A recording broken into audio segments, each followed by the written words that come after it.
Welcome back to Riftforge Studios.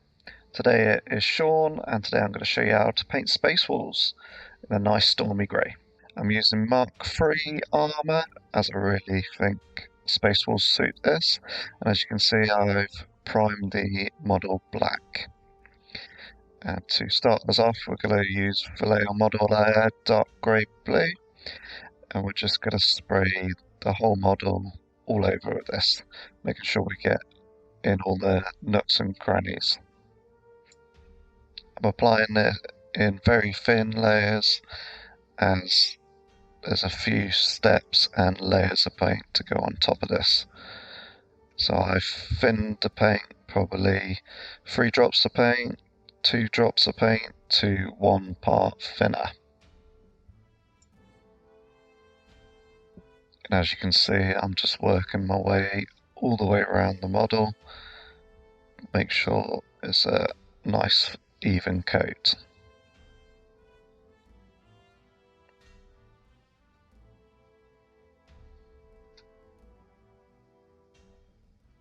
And this is when it's dried.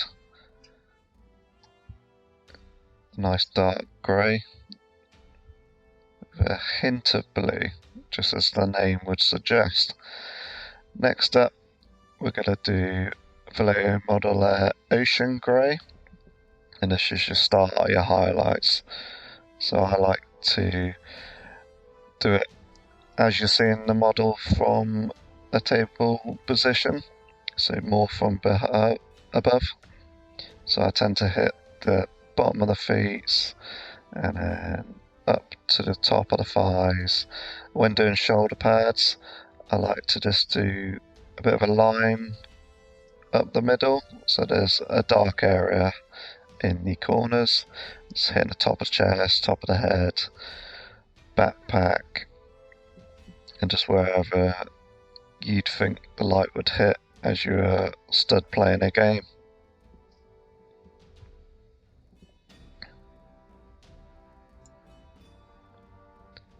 I just reinforce it in a couple of areas where I think the light will be the most brightest. That'll help me in the next stage where to hit the more extreme highlights.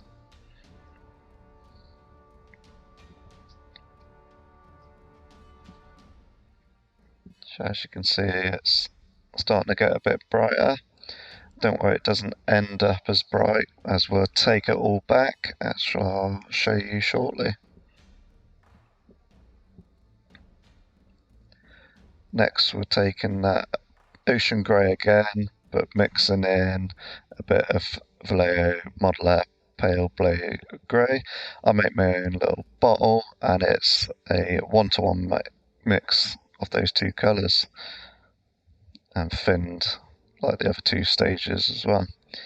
So now I'm hitting those areas again, but a bit more narrowly, so there's a stage progression of the highlights.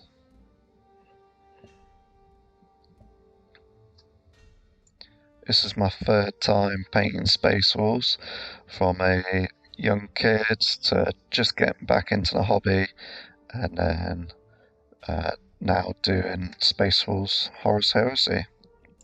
So I've had a little bit of practice doing them, and each time has been a different style. So that's the 2nd highlight done, and then we're going to go in with just pure Vallejo pale blue grey, and just do a very extreme highlight in select places.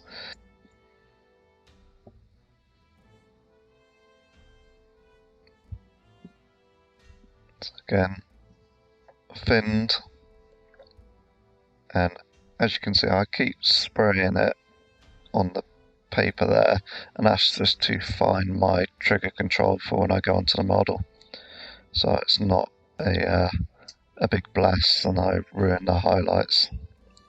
So I focus towards the top, as you can see there, top of the shoulder pad, top of the head, and then on top of the backpack as well.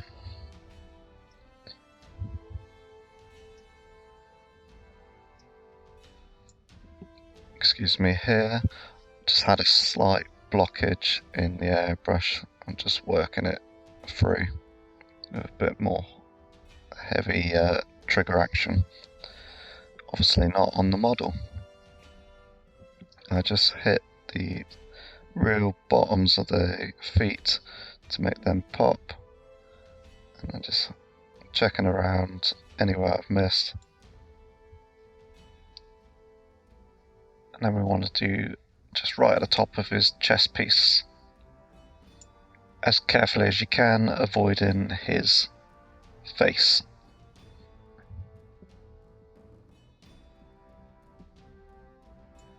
That's all the highlighting finished. He's very bright at this stage. We are about to take it back, but the camera exposure is making it look brighter than it actually is there. So to take it back, we're going to take our Vallejo dark grey blue, mix it 50-50 with Drucci violet, and then again I've made a little pot up for batch painting to try and keep it a bit consistent and easier. I then thin this 50-50 with thinner again, so it is extremely thin, and I do it from a fair distance away. I'm just glazing the model all over. At this part you have to be really careful not to spray too much on the model, as it's so thin it could pull, which I've done on a few models, and there's no real way to fix it, so you just got to be as careful as you can and patient with it, and try and keep a bit of a distance. And as you can see, I'm going over slowly and doing 2 thin coats. As it's so thin, it does dry very quickly, so you don't have to wait for too long.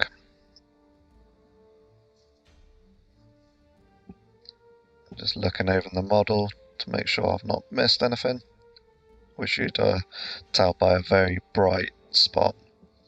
And there it is, all taken back. Now it looks a bit more like of a stormy grey that we expect for Horus Heresy Space Wolves. And that's the main armour complete. And on to some details. So I like Vallejo black. It's quite a matte black straight out of the pot. And we're just going to cover the all the gun casing with this colour.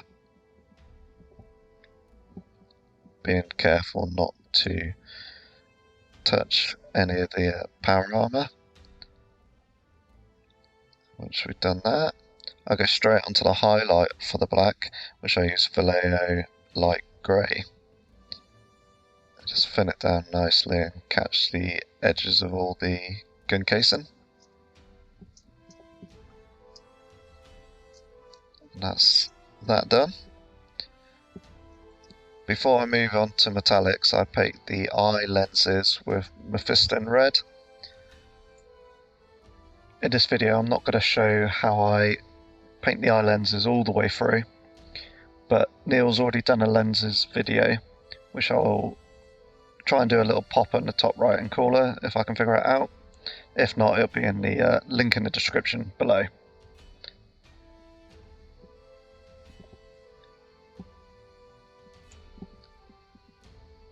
So now we've done all our non-metallic paints, we can move on to metallic paints. You don't have to keep washing your water pot out.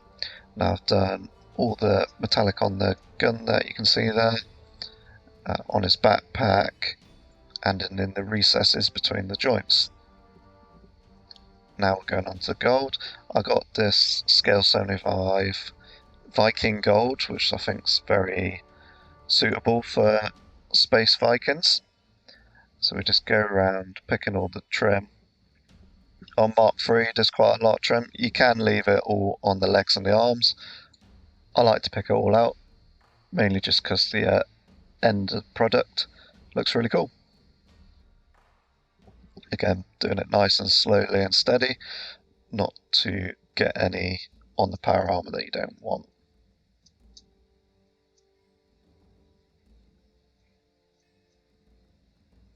If you've never tried Scale 75 paints, especially metallic range, I really recommend them. They're very good. And they're suitable for both brushing on, as you can see here, or airbrushing them on for like Custodes or Sanguinary Guard, which I used for my Blood Angels. And that's all the trim picked out. To fix any mistakes, we want to take our Ocean Grey, thin down over any spillovers, and then glaze that over with the dark grey blue and Druchii Violet mix. And as you can see there, it's looking pretty good already. So after we've finished taking all the details, we want to hit the model with a gloss varnish. I use Vallejo Mecha Gloss. No particular reason, it's just one I use that I got a good deal on once and carried on using.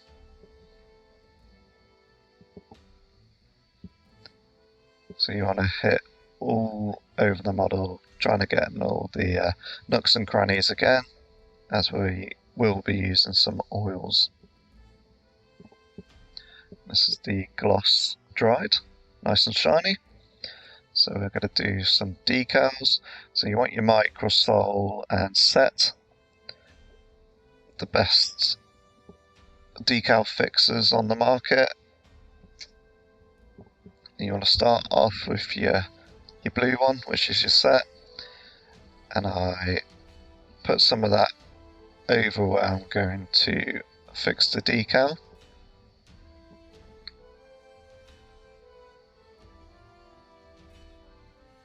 And then grab your decal on the end of your brush or tweezers, whatever you use.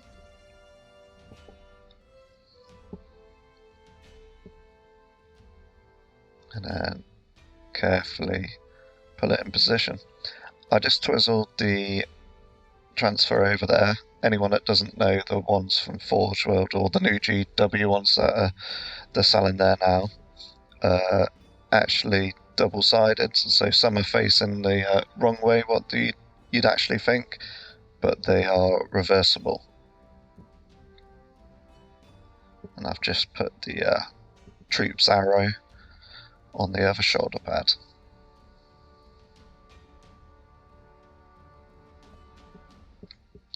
I try and take my time and get them in the middle as much as I can.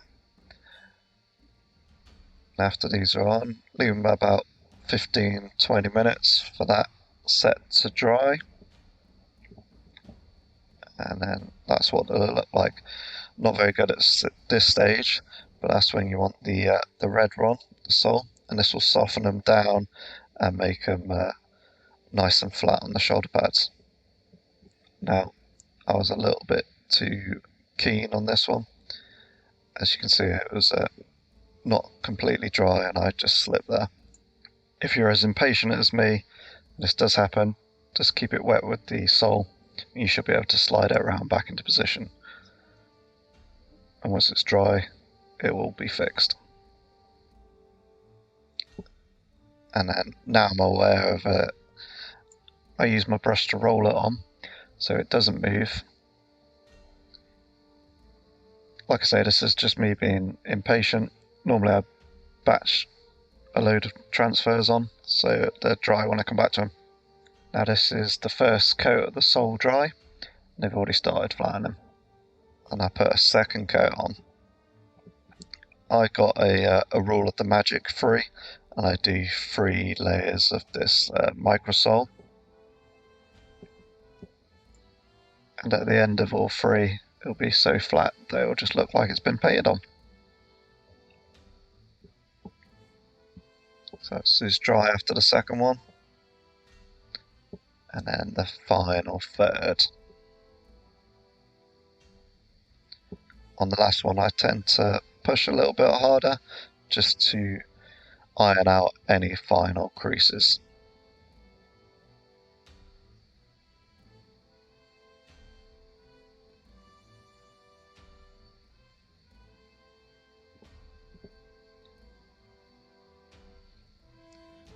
Now after that's dry, I've hit the shoulder pads with a bit more gloss varnish before we move on to oils. Now you want Winton oil colour, burnt umber and ivory black, and then you want to thin this down. I use Windsor and Newton Sansador, as it's odourless.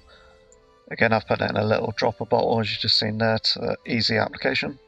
You want to go 2 parts burnt umber, 1 black, and then thin it down into the consistency of your normal Norn oils or Agris Earthshade that you'd use. I just wanted to demonstrate here the benefits of oil over the gloss, is that you can splodge on and make a mistake, but you can just wipe it straight off and it won't leave any residue and you won't get that slight staining. Now I just work all over the model, getting in the recesses.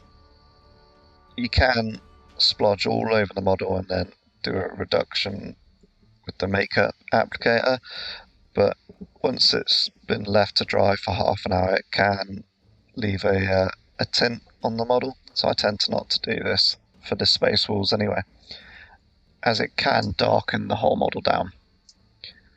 So once I finish that, I do tidy it up with a makeup applicator anyway, any that I've got on to the actual Space Wolf grey that I don't want there, because I'll apply my weathering how I want it. Oils do take a long time to dry, about half an hour to an hour, so I tend to try and end my hobby session doing this, so I can leave it overnight to dry fully, and I can come back to it the next day.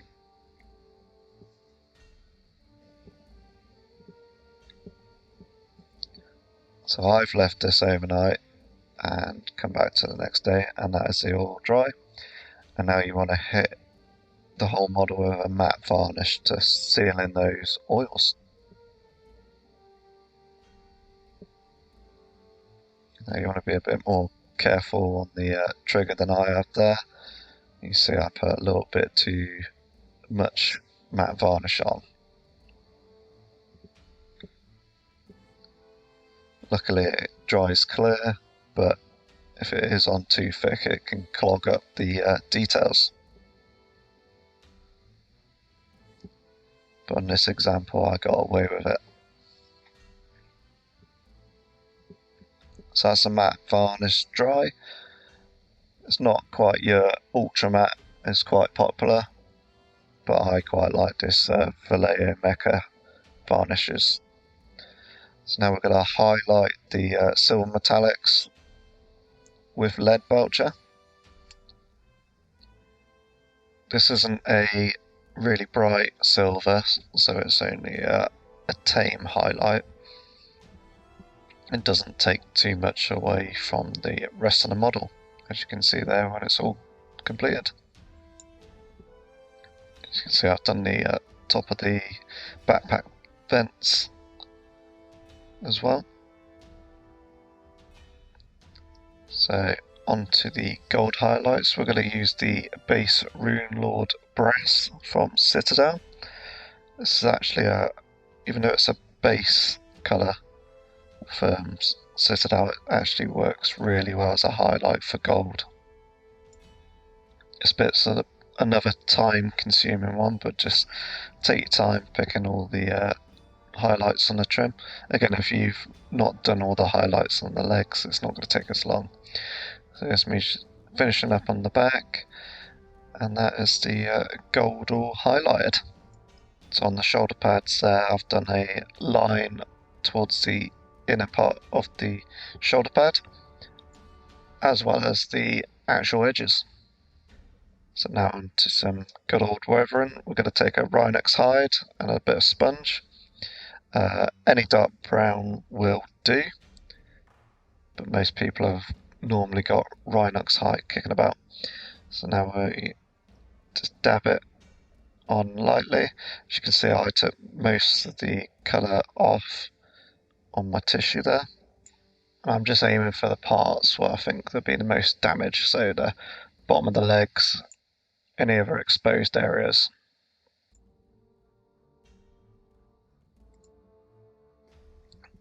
Once you've think you've finished, have a look round as I'm doing here and add some battle damage wherever you think will look cool.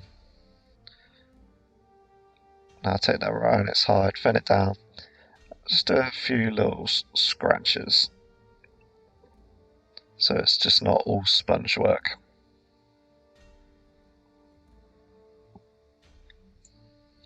I do this where I think the bullets have hit him and he's actually managed to roll a 3+.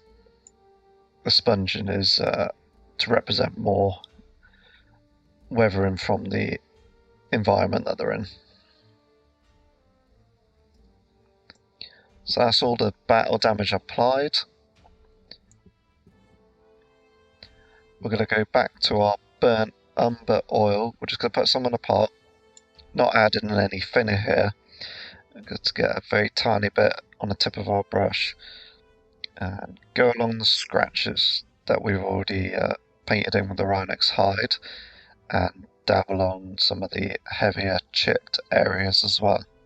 That's been put there by the sponge technique to work around where you've put all the damage on already.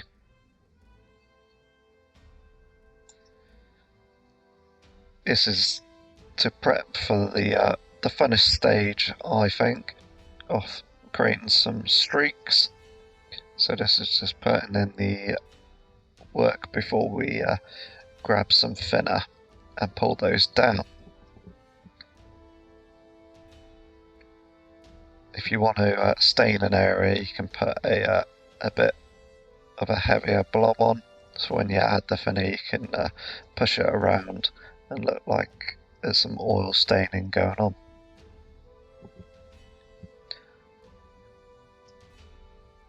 So now I've got thinned down burnt umber. Towards the lower part of the model, I'll just add this a bit over certain areas like metallics and the lower parts of his shin, as it's a dark brown. It looks like he's got a bit of dirt gathering in the recesses.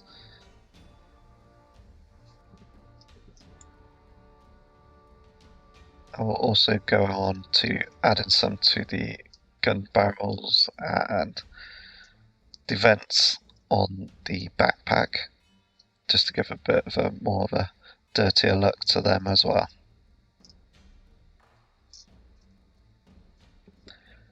This really helps sell the weathered look of the Space Wolf to look like he spent a bit of time in the field.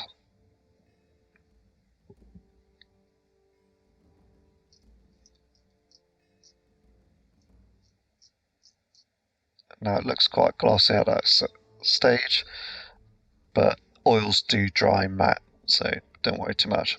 Now I've cleaned my brush and I've got a tiny bit of the thinner still on, and now I start dragging down where we've put that burnt umber just on raw without any thinner already, and this is when you can start seeing your streaks. Now it's a bit of a bad angle that I've got there, but you can start seeing it there more as I've turned the model. If you found that you've put too much on, you can just add more thinner to your brush and you'll be able to take off the oils on there. Another benefit of using oils. Where you've hit the model with the chips instead of the scratches, you'll be able to move the oil around to create a staining effect. That's it done. So we just need to let it all dry, and it would all dry matte. I'd leave it 1 to 2 days before playing with the model, as like I said, they do take a long time to dry and you don't want the oil to be rubbing off in your fingers. So I've just put on a base and that's him done. I will be doing a tutorial on how to do this dark brown war-torn base. That will be coming in around 2-3 weeks after this video. Now some dark mood photography. This is the finished model. I hope you found this tutorial helpful, and we'd love to see your examples if you followed this guide. Just tag us on Instagram, Riftforge Studio. We'll leave all the links below. And happy painting some Space Wolves!